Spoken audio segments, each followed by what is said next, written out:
Hello everyone, मैं हूं Shalini and welcome back to my channel. कैसे हैं आप सब। आज मैं आपके लिए लेकर आई हूं इंटरनेशनल मैथ ओलंपियाड के क्लास 10th का सैंपल पेपर फॉर द 2021-22। मैंने इससे पहले क्लास 1 से लेकर क्लास 9 तक के सारे सैंपल पेपर्स को सॉल्व किया हुआ है अपने चैनल पर और आप सभी ने उसे बहुत पसंद किया है। तो क्लास 10th के बच्चों के लिए आज मैं लेकर आई हूँ sample paper with the full explanation. I hope कि आपको वीडियो पसंद आएगा। तो चलिए शुरू करते हैं।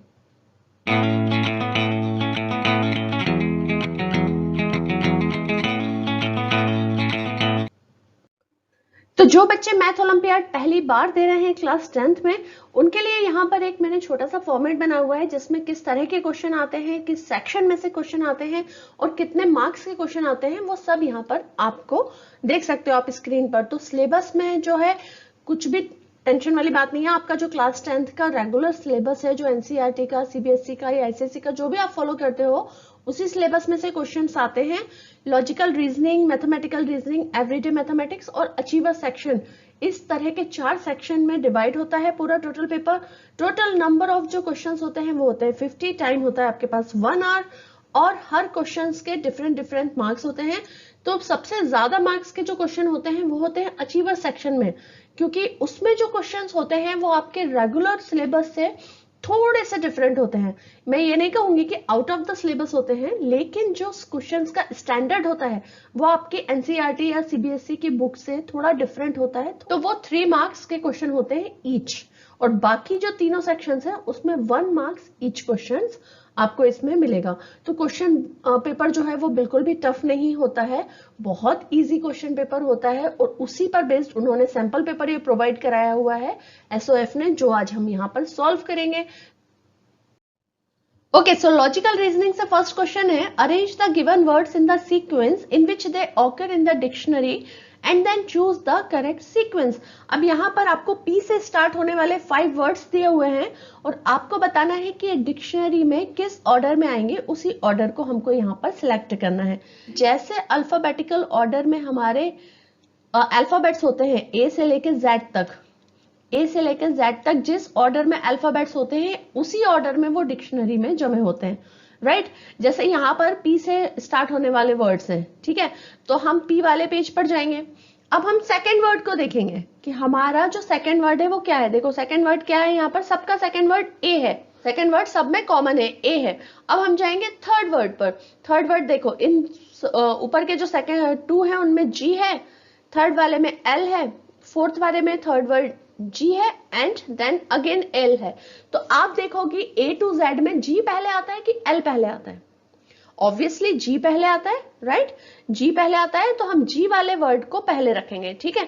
तो हमने जी वाला वर्ड थर्ड नंबर पे रख लिया, एल जो है वो बाद में आएगा, राइट।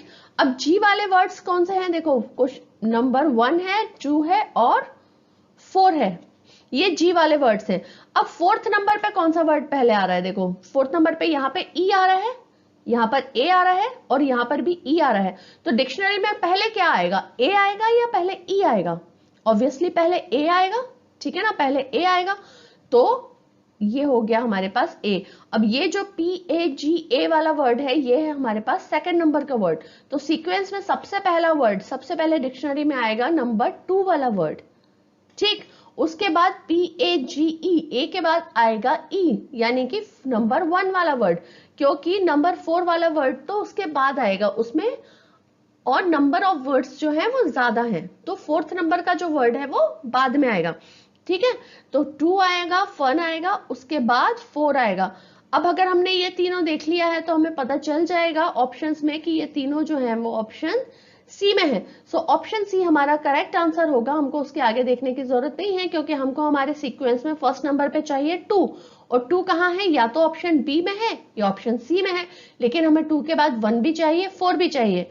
तो ऑप्शन बी में 2 के बाद 4 है देन 1 है, विच इज रॉन्ग। तो इसीलिए हम सिलेक्ट करेंगे ऑप्शन सी को। Second question is find the odd one out, ठीक है। यहां पर आपको ये क्वेश्चन जो है वो नॉन रीजनिंग का क्वेश्चन है।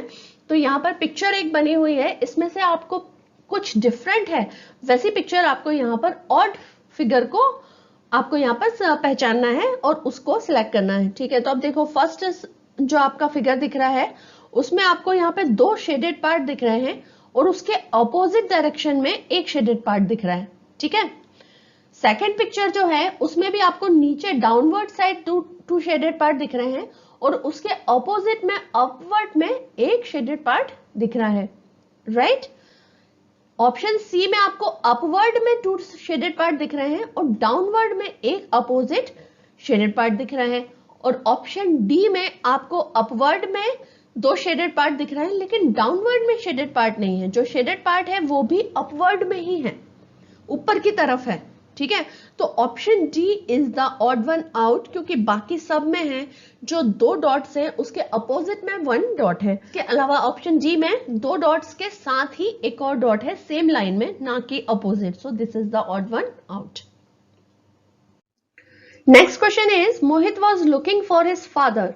He went 90 metre in the east before turning to his right.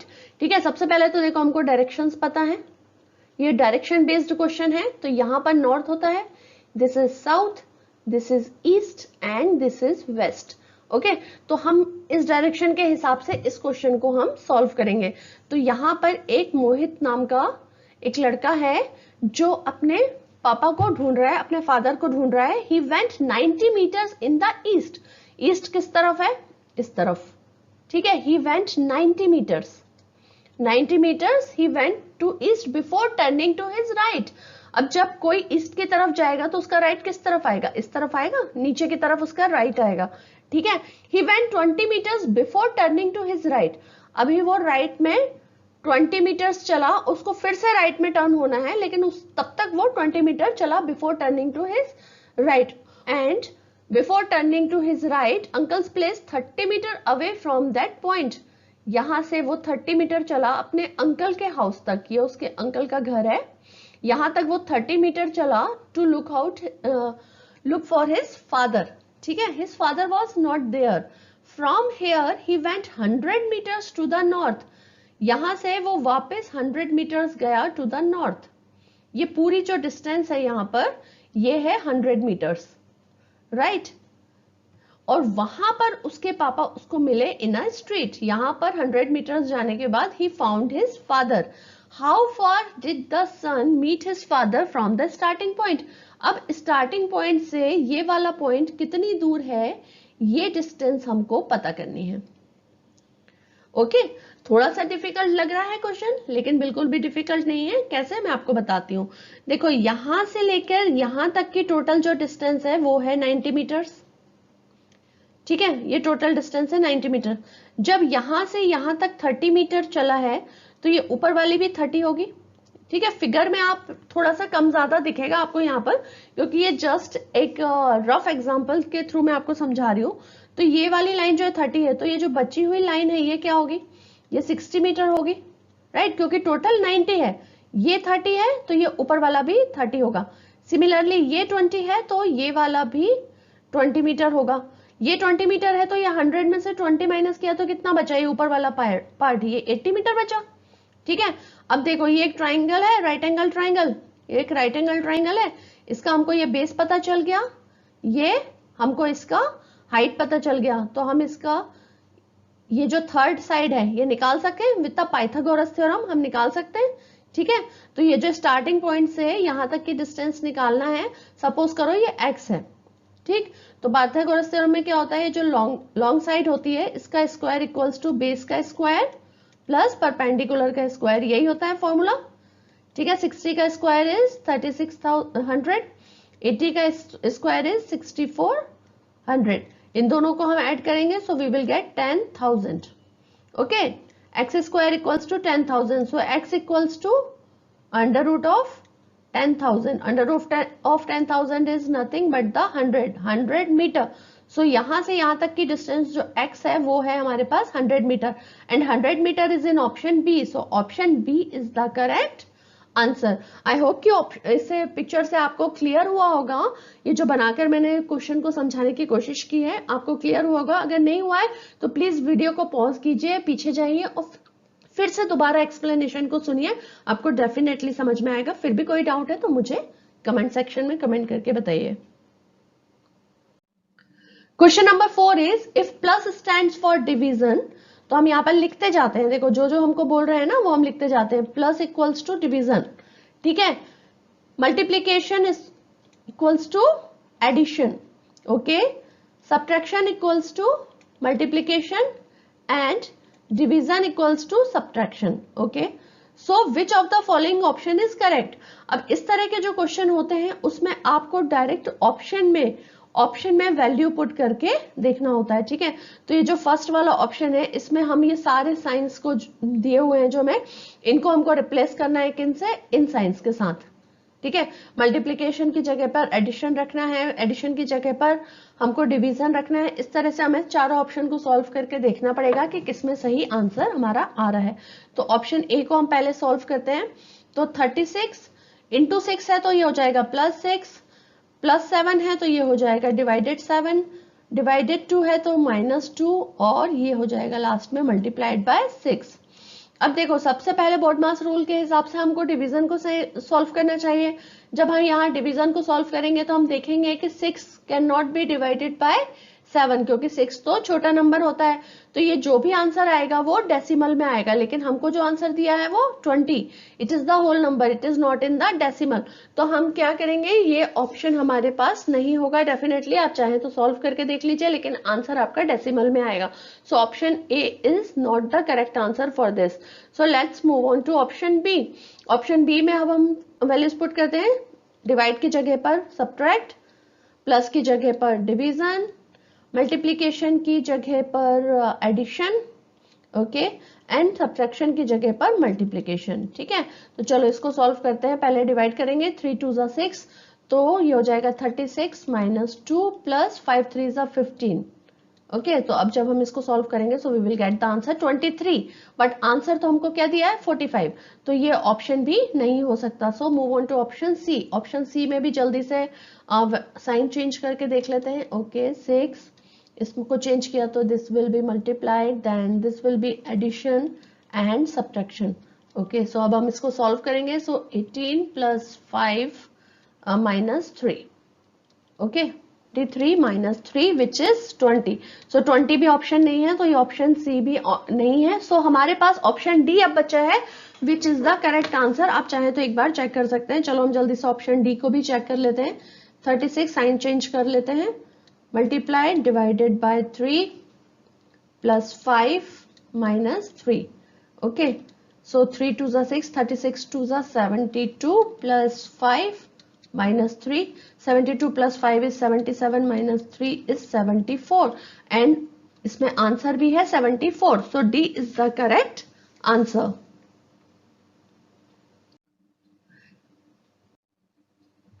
Mathematical reasoning से 5th क्वेश्चन है, in the given figure 0 is the centre and SAT is a tangent to the circle at A. If triangle BAT is 30 degree, then find angle AOB and angle AQB, ठीक है। अब हमको यहाँ पर find करना है एक तो ये वाला एंगल AOB, और दूसरा हमको फाइंड करना है AQB, यानी कि ये वाला एंगल छोटा वाला, ठीक है। तो हमको ये दो एंगल यहाँ पर सॉल्व करने हैं, ठीक। अभी देखो सबसे पहले तो ये क्वेश्चन में गिवन क्या है, गिवन क्या है हमको कि एंगल BAT की जो वैल्यू है वो 30 डिग्री है, राइट। ये हमको गिवन है, ठीक है। और हमको क्या पता है यहाँ पर, अब देखो हमने ज्योमेट्री में एक थ्योरम पढ़ी हुई है कि जो एंगल होता है, angle made by chord with a tangent is equal to the angle made by it in the alternate segment, okay. ये हमने यहाँ पर हमारे ज्योमेट्री में एक थ्योरम पढ़ी हुई है। अब यहाँ पर कॉर्ड क्या है, ये एक कॉर्ड है, ठीक है, ये ए भी एक कॉर्ड है, और ये SAT जो कि एक टेंजेंट है, इसके साथ जो एंगल बना रही है उस एंगल की मेजरमेंट अल्टरनेट का एंगल कौन सा है, APB, उसकी मेजरमेंट के बराबर होती है। This is angle BAT, sorry, angle BAT 30 degree है, तो आपके पास एंगल APB भी 30 डिग्री होगा, ठीक है। APB भी 30 डिग्री होगा क्योंकि ये अल्टरनेट एंगल है। अल्टरनेट एंगल है किसका, आपका जो कॉर्ड के और टेंजेंट के बीच में जो एंगल बन रहा है उसका अल्टरनेट एंगल है। एंगल BAT का अल्टरनेट एंगल है ये एंगल BPA, राइट। अब देखो क्या है, angle APB, angle A P B plus angle A Q B, A P B यानी कि ये वाला एंगल और ए क्यू बी यानी कि ये वाला एंगल, ये दोनों एंगल मिलकर कितना बनाते हैं 180 डिग्री, क्योंकि ये ऑपोजिट एंगल्स हैं of the quadrilateral A P B Q. तो हम इसका रीजन क्या लिख देते हैं, ऑपोजिट एंगल्स ऑफ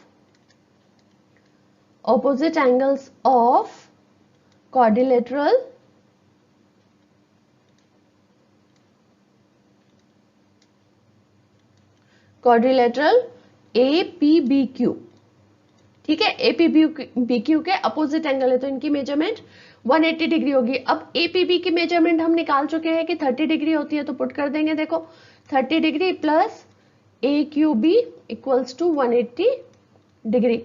तो 30 जब उस तरफ चला जाएगा तो माइनस हो जाएगा, तो एंगल ए क्यू बी हमको क्या मिल जाएगा 180 माइनस 30 इज 150 डिग्री। ठीक है, ये हमारे पास अब हमको एक एंगल मिल चुका है। हमको ए क्यू बी फाइंड करना था ना, ए क्यू बी फाइंड करना था, वो हमने फाइंड कर लिया। 150 डिग्री हमको मिल चुका है। 150 डिग्री कहाँ है, दो ऑप्शंस में है, एक तो ऑप्शन ए में है और एक ऑप्शन बी में है। तो हमको अभी ए ओ बी को भी सॉल्व करना पड़ेगा। अब देखो ए ओ बी जो है, angle A O B will be 60 degree. क्यों, क्योंकि angle subtended by an arc at centre is double the angle subtended by in on the remaining part of the circle. जो arc के द्वारा जो centre पे जो एंगल बनता है वो बाकी जो मेजरमेंट है, बाकी सर्कल के किसी भी पार्ट में जो एंगल बनता है उससे डबल होता है। तो देखो सर्कल के बाकी पार्ट्स के कॉर्ड्स के साथ कितना बन रहा है, देखो यहाँ पे भी 30 बन रहा है, यहाँ नीचे टेंजेंट के साथ भी 30 बन रहा है, तो सेंटर के साथ उसका डबल बनेगा। So angle A O B will be 60 degree. Angle A O B is 60 degree which is in option A. So option A is the correct answer here. Next question is, in the following system of linear equation, determine the value of k for which the given system of equation has a unique solution. अब देखो किसी भी linear equation में अलग अलग solutions होते हैं। ठीक है, यूनिक सॉल्यूशन हमको यहां पर बोला है, तो यूनिक सॉल्यूशन का क्या मतलब है, यूनिक सॉल्यूशन का मतलब है कि a1 upon a2 is not equals to b1 upon b2, यही यहां पर मतलब है, राइट। तो अब देखो a1 कितना है, a1 है हमारे पास 2 है a1, ठीक है। a2 कितना है, k is not equal to b1 कितना है हमारे पास 3 माइनस 3, राइट। और b2 कितना है हमारे पास 5। अगर आप इधर से वैल्यूज को ट्रांसफर करोगे left hand side to right hand side, तो हमको क्या मिलेगा, ये 2 इस तरफ चला जाएगा और ये है -3 के ऊपर आ जाएगा, तो ये हो जाएगा -3k is not equals to 10। So k is not equals to -10 upon 3, isn't it? k is not equals to -10 upon 3 which is in option B. So option B is the correct answer. बहुत simple question है, लेकिन आपको बस ये ध्यान रखना है कि यूनिक सॉल्यूशन दिया है, इनफाइनाइट सॉल्यूशन दिया है या नो सॉल्यूशन दिया है, तो आपको इसमें किस तरह से क्वेश्चन को सॉल्व करना है। So seventh question is, if the mean of following distribution is 54, then find the value of P. ठीक है, यहाँ पर आपको ये एक फ्रीक्वेंसी का क्वेश्चन दिया हुआ है, आपको एक इंटरवल दिया हुआ है और क्लास दी हुई है, उसकी फ्रीक्वेंसी दी हुई है। ठीक है, तो आपको वैल्यू निकालनी है पी की। अगर आपको मीन जो है वो 54 दिया हो, मीन का फॉर्मूला क्या होता है, मीन का फॉर्मूला होता है हमारे पास summation of F I X I divided by summation of F I, right. तो अब यहां पर हमको क्या दिया हुआ है, देखो हमको यहाँ पर क्लास दी हुई है और फ्रीक्वेंसी दी हुई है, एक्स आई हमको यहाँ पर निकालना पड़ेगा। ठीक है, तो देखो यहाँ पर क्लास है और ये फ्रीक्वेंसी है, तो इसको मैं पहले ना इस तरह से लिख लेती हूँ। ठीक है, इसको हम वर्टिकली लिख लेते हैं तो आपको ज्यादा अच्छे से समझ में आएगा। 60 to 80 एंड 80 to 100, ये हमारे पास 5 क्लासेस हैं और इनकी फ्रीक्वेंसीज क्या है, फर्स्ट क्लास की है 7, सेकंड की है P, थर्ड क्लास की है 10, फोर्थ क्लास की है 9 एंड देन 13। ठीक है, तो ये तो है हमारे पास क्लास, ये है हमारे पास frequency, right, F I. F I हमारे पास दिया हुआ है। अब हमको क्या निकालना है, एक्स आई। एक्स आई कैसे निकालते हैं, एक्स आई हम कैसे निकालते हैं, इन दोनों का जो क्लास है इसका मीन, इसका मिडिल वैल्यू, राइट। तो 0 + 20 divided by 2 is 10, 20 + 40 divided by 2 is 30, 40 + 60 100 divided by 2 is 50, okay, 60 + 80 is 140 divided by 2 is 70 and this is 180 divided by 2 is 90। अब हमारे पास आ गया है xi। अब हमें क्या करना है, fi xi निकालना है, यानी कि इन दोनों सारी वैल्यूज का जो है आपस में मल्टीप्लाई करना है, ठीक है, इनका हमको मल्टीप्लाई करना है। So we will get fi xi, ठीक है। fi xi अब हम निकाल लेते हैं। फर्स्ट का हो जाएगा 70, 10 × 7 is 70, 30 × p is 30p, then 50 × 10 is 500, 70 × 9 is 7 9s are 63, 630 and 13 × 9 is 107। सो ये हो गया 1170। इसका हमको निकालना है समीशन एफ आई एक्स आई, क्योंकि मीन के उसमें फॉर्मूला में हमको रखना है ना summation of F I X I. तो जब हम इसका सम करेंगे सो वी विल गेट 2370 और 30p तो अलग से रहेगा, ठीक है। So summation of FI/XI is 2370 plus 30p and summation of FI, summation of FI यानी कि इन सब का समीशन, ये वाले पूरे कॉलम का समीशन, ठीक है। तो इसमें p अलग से है, तो 13 + 9 + 10 + 7 इनका जो ऐड होगा वो होगा 39 और p हमारा अलग से रहेगा। अब मीन हमको कितना दिया है 54, उसको हम यहाँ रख देंगे और इस तरफ को हम सॉल्व कर लेंगे। 2370p 2370 plus 30p divided by 39 plus p, ठीक है। 39 इधर जाके इसके साथ मल्टीप्लाई में हो जाएगा। So we will get 2106 plus 54p equals to 2370 plus 30p, ठीक है। विदाउट p वाली टर्म्स एक तरफ कर लेंगे और p वाली टर्म्स एक तरफ कर लेंगे। 54p minus 30p equals to 2370 minus 2106, ठीक है। 54 minus 30 is 24p equals to, इन दोनों को सॉल्व करेंगे so we will get 264। So p equals to 264 divided by 24, इसको कट करेंगे so we will get the answer 11। 11 is in option B, so option B is the correct answer। Eighth question is, if the HCF of 210 and 55 is expressible in the form of 210 into 5 plus 55y, then find y। एक तरह से आपको यहाँ पर HCF इस तरह से इस फॉर्म में यहाँ दिया हुआ है, ठीक है।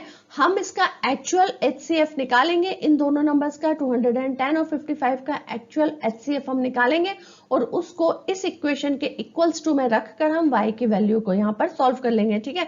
तो अब इन दोनों नंबर्स का HCF आप दो तरीके से निकाल सकते हो, या तो प्राइम फैक्टराइजेशन मेथड से निकाल सकते हो या फिर लॉन्ग डिवीजन मेथड से भी निकाल सकते हो। तो हम यहाँ पर लॉन्ग डिवीजन मेथड से मैं यहाँ पर निकाल रही हूँ, ठीक है। तो ये 210 अंदर आएगा हमारा और 55 से जाएगा 3 times, so this will be 165, minus कर देंगे so we will get it 45। अब क्या अंदर आएगा, अब अंदर आएगा हमारे पास 55, ठीक है। ऐसे ही निकालते हैं ना HCF, 45 1 जा 45, 1 टाइम्स जाएगा सो दिस विल बी 10। अब हमारे पास अंदर आएगा 45, सो ये जाएगा हमारे पास 4 times, so this will B 45 और अब अंदर आएगा 10, सो 10 जाएगा 2 times, so now reminder is 0। So जब रिमाइंडर हमारे पास 0 आ गया, जो हमारा लास्ट डिवाइजर होता है दैट इज द HCF।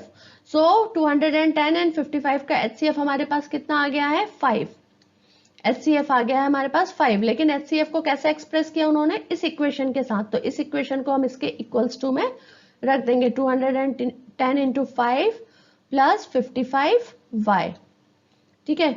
ये 5 इस तरफ है, 210 इंटू 5 इज 1050 प्लस 55y, ठीक। अब ये वाले टर्म को इधर कर देंगे, 55y एक तरफ रहेगा हमारा, तो 55y को एक तरफ कर देंगे तो ये हो जाएगा इस तरफ आके माइनस 55y और ये इधर जाकर हो जाएगा -5, so -5, so this will be 1045, okay.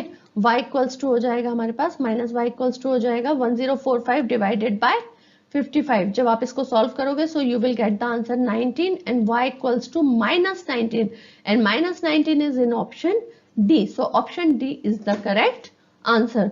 Simple था ना क्वेश्चन एकदम, बस थोड़ा सा ट्रिकी था। So ninth question is the sum of three numbers in AP is -3 and their product is 8. So find the numbers. अच्छा, अर्थमेटिक प्रोग्रेशन के जब भी हम क्वेश्चन सॉल्व करते हैं और उसमें इस तरह से पूछा जाता है कि 3 नंबर्स या 5 नंबर्स, तो हम कैसे नंबर्स मानते हैं आपको पता है ना। हम मानते हैं numbers let the numbers are a minus d, a and a plus d, right. Arithmetic progression के काफी क्वेश्चंस हमने सॉल्व ऑलरेडी किए हुए हैं हमारे एपी के वीडियो में, ठीक। तो वहां से आप चाहे तो एक बार चेक कर सकते हैं वो वीडियो मेरे चैनल पर जाकर। तो हम मान लेते हैं ये हमने लेट किया है, let 3 numbers are a minus D, a and a plus D. अब हमको क्या बोला है कि 3 नंबर्स का सम जो है वो -3 है, यानी इन तीनों नंबर्स का सम, इन सबको ऐड कर देंगे तो ये जो है वो -3 के बराबर है, इक्वल्स टू -3। ठीक है, सॉल्व कर लेते हैं। a minus D plus a plus D equals to -3, plus D से minus D cancel, a plus a is 3a equals to -3, so a equals to -1। अब हमारे पास आ गई है a की वैल्यू -1। अब हम क्या करेंगे, हमको सेकंड कंडीशन दी है कि इनका प्रोडक्ट जो है वो है 8, ठीक है। तो अब हम इसका प्रोडक्ट भी निकाल लेते हैं। So a minus D into a plus D equals to 8, ये हमको क्वेश्चन में दिया हुआ है। अब a माइनस डी और a plus D, x minus Y, X plus Y, X square minus Y square का ये फॉर्मूला है। तो हम इसको लिख सकते हैं a square minus D square, ठीक है, इंटू a इक्वल्स टू 8। लेकिन हमने a की वैल्यू क्या निकाली है अभी -1, तो हम -1 इसमें रख देंगे, ठीक है।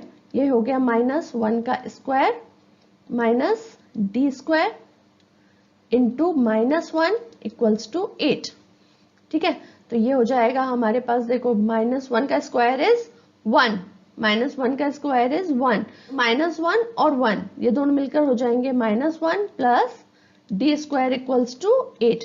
सो डी स्क्वायर इक्वल्स टू, ये -1 उस तरफ चला जाएगा तो प्लस हो जाएगा, 8 plus 1 is 9, so D equals to +-3, क्योंकि अंडर रूट ऑफ 9 होता है +-3, ठीक है।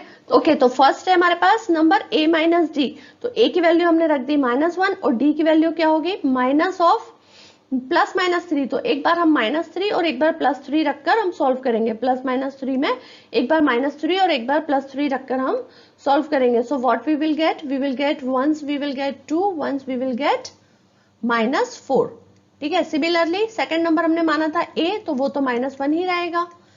थर्ड नंबर हमारा था a plus D, so -1 plus -3, तो एक इसको हम जब सॉल्व करेंगे so we will get -4 and second time we will get 2।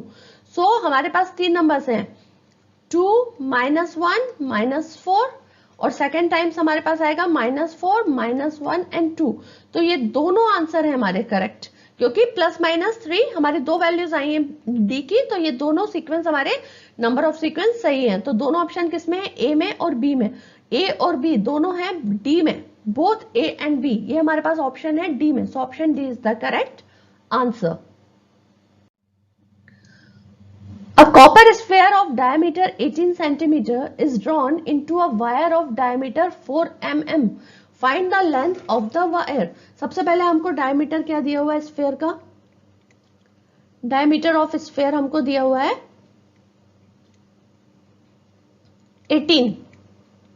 18 centimetre. तो रेडियस कितनी होगी, radius will be 9 centimetre, right.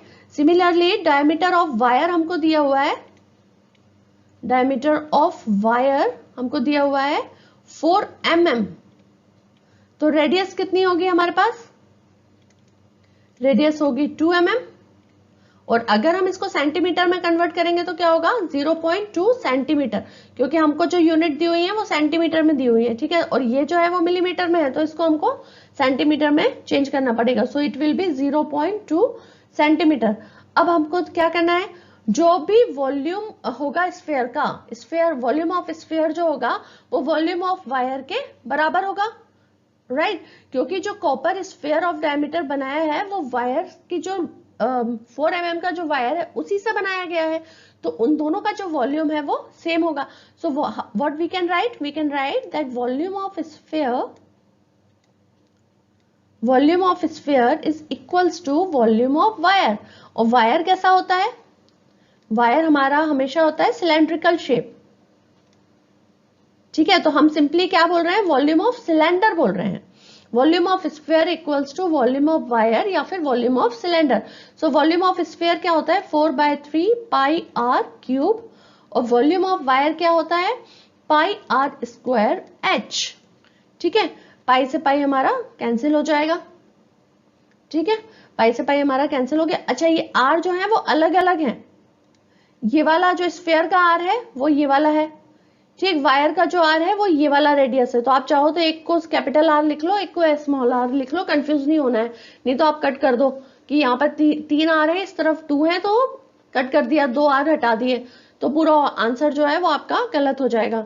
ठीक, तो चलो आप वैल्यू पुट कर लेते हैं. 4/3 वॉल्यूम ऑफ स्फीयर में रेडियस कितनी है 9 सेंटीमीटर, तो 9 का क्यूब.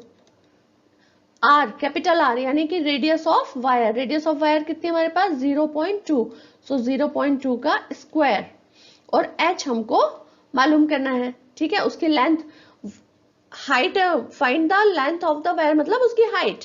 ठीक है ना, वायर कितना लंबा है वो हमको यहाँ पर पता करना है. सो 4/3 इंटू 9 इंटू 9 इंटू 9, तो इसको हम सिंपली इसको कट कर देते हैं. 3 3 जा 9, और 0.2 का स्क्वायर अगर हम करेंगे तो वी विल गेट 0.04 एच.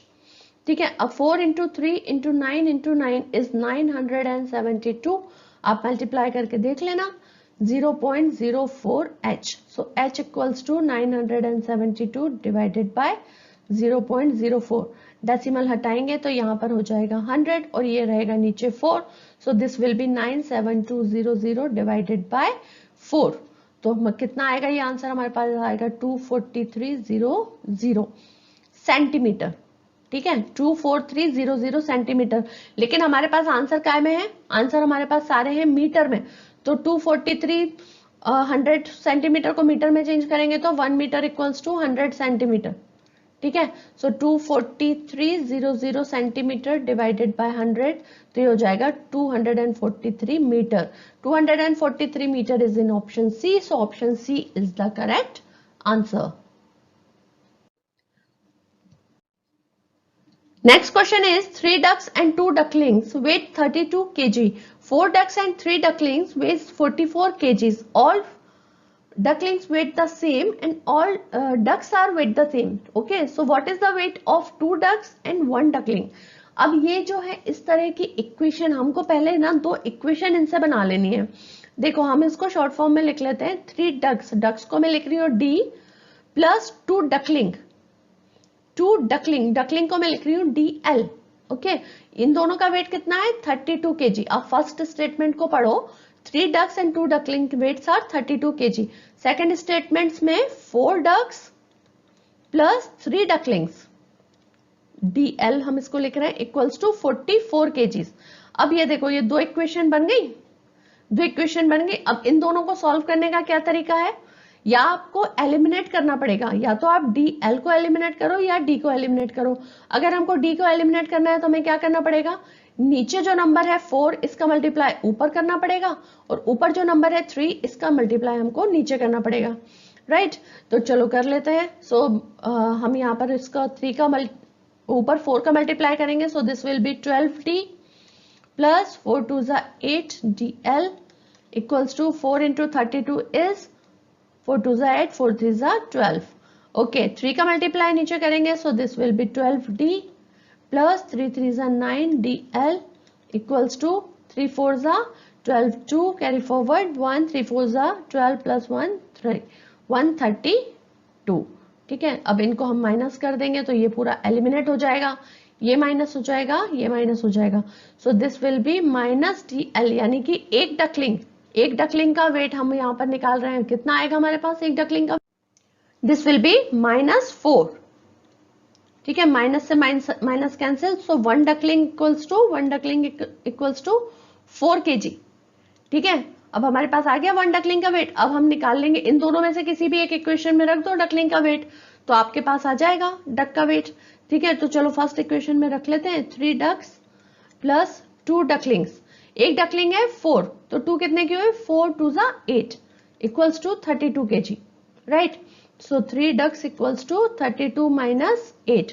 32 में से 8 माइनस करेंगे तो कितना हो जाएगा हमारे पास, this will be 24, right. So 3d equals to 24 and d equals to 24 divided by 3 is 8। So एक डक का हमारे पास वेट आ गया 8 kg और एक डकलिंग का वेट आ गया 4 kg, और हमें निकालना कितना है, weight of 2 ducks and 1 duckling. तो 2 डक्स 2 या इंटू 8 प्लस 1 डकलिंग यानी कि 4, so this will be 8 2 16 plus 4 equals to 20 kg. 20 kg is in option A, so option A is the correct answer. Next question is based on probability. बहुत simple question है. What is the probability that a number selected from the numbers 1 2 3 to 25 is a prime number when each of the given number is equally likely to be selected? अब यहाँ पर हमको क्या करना है, total number of कितने हैं, total numbers हैं 25। टोटल नंबर्स कितने हैं इस पूरे सेट में, 1 से लेके 25 तक के सेट में पूरे टोटल नंबर ऑफ कितने हैं, 25 नंबर्स हैं, राइट। 25 नंबर्स के सेट में से हमको क्या चाहिए, प्राइम नंबर्स चाहिए, और सारे नंबर एक एक करके हमको सिलेक्ट करने ही हैं, एक भी नंबर को छोड़ना नहीं है। तो सारे प्राइम नंबर्स का सेट क्या बनेगा 1 से लेके 25 में, सबसे पहला प्राइम नंबर है 2, देन 3, 5, 7, 11, then 13, 17, 19 and 23। ओके, इसके अलावा तो कोई नंबर नहीं है प्राइम नंबर। ओके, कितने प्राइम नंबर बने हमारे पास, 1 2 3 4 5 6 7 8 एंड 9। तो इसका प्राइम नंबर्स का सेट कितना हो गया, प्राइम नंबर्स के सेट में एलिमेंट्स कितने हो गए, 9। ठीक है, अब प्रोबेबिलिटी हम कैसे निकालेंगे, प्रोबेबिलिटी हमको क्या चाहिए, प्राइम नंबर्स की प्रोबेबिलिटी चाहिए out of 25 numbers, so 9 upon 25। ठीक है, 9 are the prime numbers and total numbers are 25, so probability कितनी हुई 9 upon 25 which is in option B, so option B is the correct answer. था ना एकदम सिंपल। Next question is there is a circular path around a sports field. Priya takes 18 minutes to drive one round of the field while Ravish takes 12 minutes for the same. Suppose they both start at the same point at the same time at the same direction. And after how many minutes they will meet again at the starting point? एक कोई circular path है, ठीक है, कोई park है या कोई और फील्ड है, सर्कुलर पाथ है जिसमें दो मेंबर्स हैं प्रिया एंड रविश, ये दोनों वहां पर रन कर रहे हैं। ठीक है, अब प्रिया को कितना टाइम लगता है इस पूरे सर्कुलर पाथ को कवर करने में, उसको लगता है 18 मिनट्स और रवि को लगता है 12 मिनट्स। तो हमको ये बताना है कि ये कितने टाइम के बाद दोनों इस पॉइंट पर वापस मिलेंगे। अगर ये सेम डायरेक्शन में ये वॉक करते हैं, रन करते हैं, जो भी है, अगर ये सेम डायरेक्शन में वॉक करते हैं तो ये कितने टाइम के बाद वापस यहाँ पर इसी स्टार्टिंग पॉइंट पर मिलेंगे। ठीक है, सो this is the question of LCM, क्योंकि हमको इसमें कॉमन मल्टीपल इसका निकालना है। अब आप देखो, इसको आप दूसरे तरीके से अगर सोचोगे तो आप ये देखोगे कि 18 मिनट्स में प्रिया का एक राउंड कंप्लीट होता है।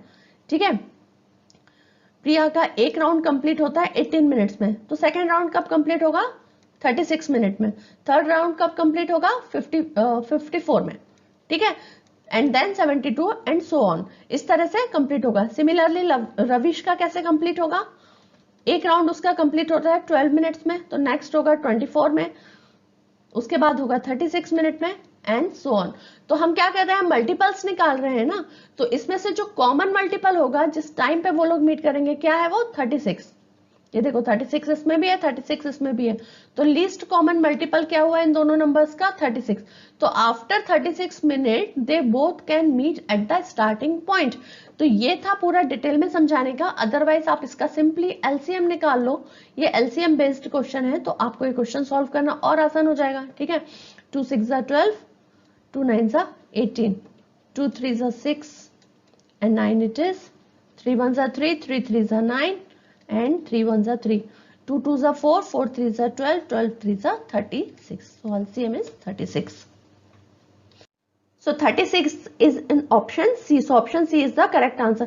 मैंने आपको फुल एक्सप्लेनेशन के साथ भी समझा दिया है, तो अगर आपको एग्जाम में नहीं समझ में आता है कि ये क्वेश्चन में आपको करना क्या है, तो आप ऐसे सिंपली फिगर बनाकर आप उसको डिटेल में भी सॉल्व कर सकते हो. इतना सफिशिएंट टाइम आपके पास होता है, क्योंकि कई सारे क्वेश्चंस कैसे होते हैं जिनमें आपको जरा भी टाइम नहीं लगता, थ्योरेटिकल बेस होते हैं, तो उनको आप जल्दी सॉल्व कर लेते हो. तो जो इस तरह के क्वेश्चन होते हैं जिनमें सॉल्व करना होता है, उनमें आप अपना बाकी जो बचा हुआ टाइम है वो इजीली स्पेंड कर सकते हो, राइट. वैसे क्वेश्चन को देखकर समझना is a very good habit, कि आपको समझ में आए कि किस तरह का क्वेश्चन है, इसमें हमको क्या करना है. कॉम्पिटिटिव एग्जाम में इस तरह से रिकॉग्नाइजेशन बहुत इंपॉर्टेंट होता है.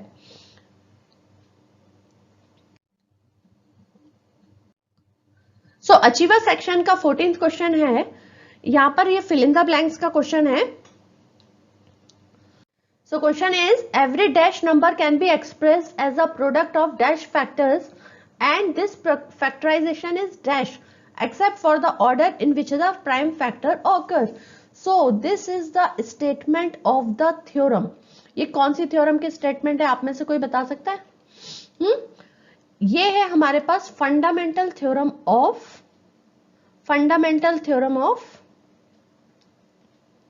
Arithmetic, first chapter real numbers from real numbers. Okay, तो थ्योरम हमारी क्या कहती है कि एवरी कॉम्पोजिट